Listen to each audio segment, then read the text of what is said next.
Good morning, children. Today we will continue our chapter Agriculture and Livestock, and today's topic is Development in Agriculture and Livestock. Development in agriculture. Students, ancient time में, पुराने ज़माने में जो farmers थे वो simple tools agriculture के लिए use करते थे।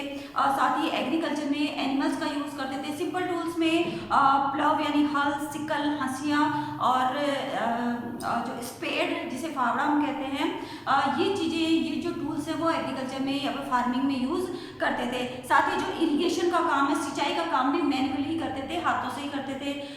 जो रहट वगैरह उनसे पानी निकालकर वो इरिगेशन का, सिंचाई का काम करते थे।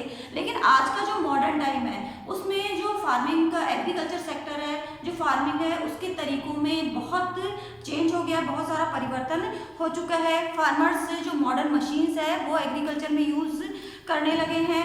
साथ ही गवर्नमेंट जो है वो भी नई नई स्कीम्स लेकर आती है एग्रीकल्चर में हेल्प के लिए, फार्मर्स के लिए। जैसे कि वो कम इंटरेस्ट रेट पर लोन्स देती है फार्मर्स को ताकि वो ज़मीन और इक्विपमेंट्स खरीद सके। इसके साथ ही कुछ कोऑपरेटिव सोसाइटीज़ भी हैं जो फार्मर्स की सीड्स, अच्छी क्वालिटी के सीड्स वगैरह खरीदने में या उनको अच्छी क्वालिटी के सीड्स कम रेट्स पर प्रोवाइड करवाती है। तो इस तरह से जो फार्मिंग का काम है, जो एग्रीकल्चर का काम है, उसमें आज के टाइम पर काफ़ी कुछ परिवर्तन, चेंज आ चुका है।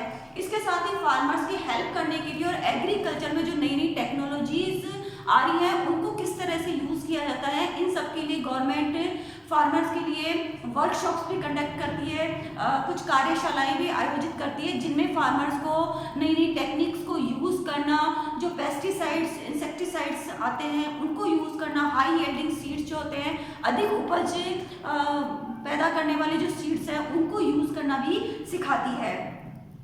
तो ये सब काम गवर्नमेंट सिखा रही है आजकल के टाइम में, और इन सब में जो शिक्षा लेकर, इन सब चीज़ों के बारे में जानकर जो फार्मर्स है वो हाई यील्डिंग वैरायटी सीड्स, मतलब अधिक उपज जिन बीजों से होती है ऐसे बीज यूज़ करने लगे हैं। साथ ही फर्टिलाइजर्स, जो केमिकल फर्टिलाइजर्स होते हैं जिनसे कि उपज ज़्यादा होती है, ऐसे फर्टिलाइजर, ऐसे खाद यूज़ करने लगे हैं।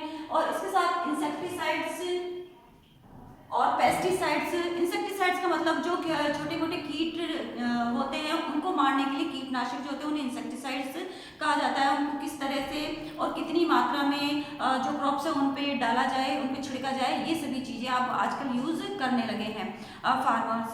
और ये जो कुछ भी चेंज आया है फार्मिंग में, एग्रीकल्चर के सेक्टर में जो भी चेंज आया है, ये चेंज, ये जो परिवर्तन है वो स्टार्ट हुआ था 1970 में। और 1970 में प्रोफेसर MS स्वामीनाथन थे, उन्होंने एग्रीकल्चर में नई नई टेक्निक्स के बारे में बताया और एग्रीकल्चर में काफ़ी कुछ चेंज आया उसके बाद में। तो ये जो क्रांति थी, ये जो चेंज का, परिवर्तन का समय था, उसे एक क्रांति के तौर पर, एक रिवोल्यूशन के तौर पर देखा गया।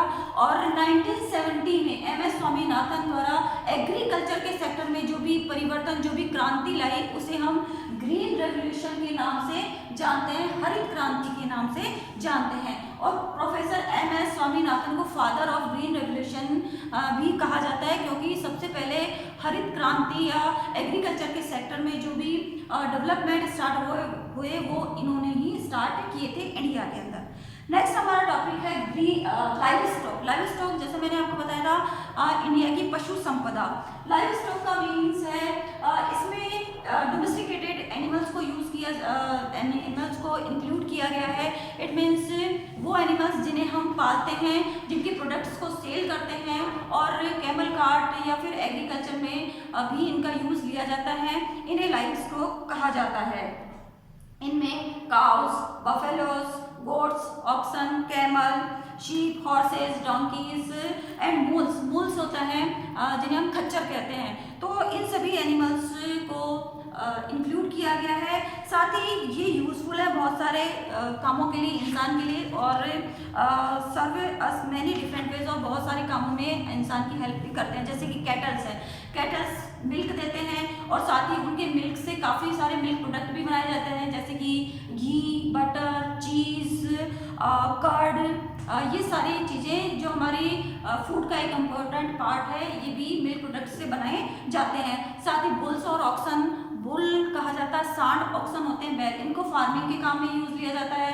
और फार्मिंग के साथ साथ इन्हें हॉर्सेस वगैरह हैं, इनको कार्ट्स में भी यूज़ किया जाता है, कार्ट में भी लगाया जाता है, जोता जाता है और सामानों को, गुड्स को एक जगह से दूसरी जगह लाने और ले जाने के लिए यूज़ किया जाता है। शीप को रियर किया जाता है वूल के लिए, उससे वूल प्राप्त की जाती है। और कैमल, जैसा कि मैंने आपको डेजर्ट वाले चैप्टर में बताया था कि कैमल एक ऐसा एनिमल है जो कि डेजर्ट एरिया में जो सैंड है उसमें इजीली चल पाता है अपने पैडेड फीट की वजह से। तो कैमल को डेजर्ट एरिया में लोगों को और सामान को लाने और ले जाने के लिए ज़्यादा यूज़ किया जाता है। इसके साथ ही जो गांव में जो लोग हैं वो फार्मिंग का काम, एग्रीकल्चर और एनिमल रियरिंग दोनों का काम एक साथ करते हैं। और इस वजह से जो फार्मिंग और एनिमल रियरिंग दोनों एक साथ किया जाता है तो उसे हम मिक्स्ड फार्मिंग कहते हैं। तो मिक्स्ड फार्मिंग है जिसमें एग्रीकल्चर और एनिमल रियरिंग दोनों एक साथ किए जाते हैं। नेक्स्ट है मैन्योर। मैन्योर होता है एनिमल वेस्ट। एनिमल वेस्ट को मैन्योर कहा जाता है, जैसे कि लैंड में और जो क्रॉप्स है उसको भी डाला जाता है, खाद ये होता है मैन्योर, और इसलिए इसमें इसका यूज़ किया जाता है। जो फार्मिंग है, जो क्रॉप्स है उसमें भी इसको डाला जाता है। साथ ही है फोडर। फोडर होता है फार्म वेस्ट, जो भी क्रॉप्स ग्रोन होती है उनमें से जो चीज़ें, जो अनाज होता है या जो भी चीज़ें होती हैं उनको जब हम निकाल लेते हैं तो पीछे के जो प्लांट्स होते हैं उसे फोडर कहा जाता है। और ये फोडर जो है फार्म वेस्ट होता है, इसे हम एनिमल्स के खाने के लिए यूज़ करते हैं। इसके साथ ही जो काउ डंग है या एनिमल डंग है उससे बायोगैस बनाई जाती है विलेजेस में, और ये एनर्जी का एक चीपेस्ट मींस भी है, एक सस्ता साधन भी है। तो इस तरह से एग्रीकल्चर एंड लाइव स्टॉक जो है ये दोनों ही कंट्री की प्रोग्रेस में अपना योगदान देती है। नेक्स्ट हम आ जाते हैं आपकी बुक में पेज नंबर 68 पर डू यू नो नाम से एक हेडिंग दी गई है जिसमें जो बताया गया है आपको बताती हूँ। सबसे पहली बात, पंजाब जो है, पंजाब को ग्रेनरी ऑफ इंडिया या इंडियाज ब्रेड बास्केट के नाम से जाना जाता है।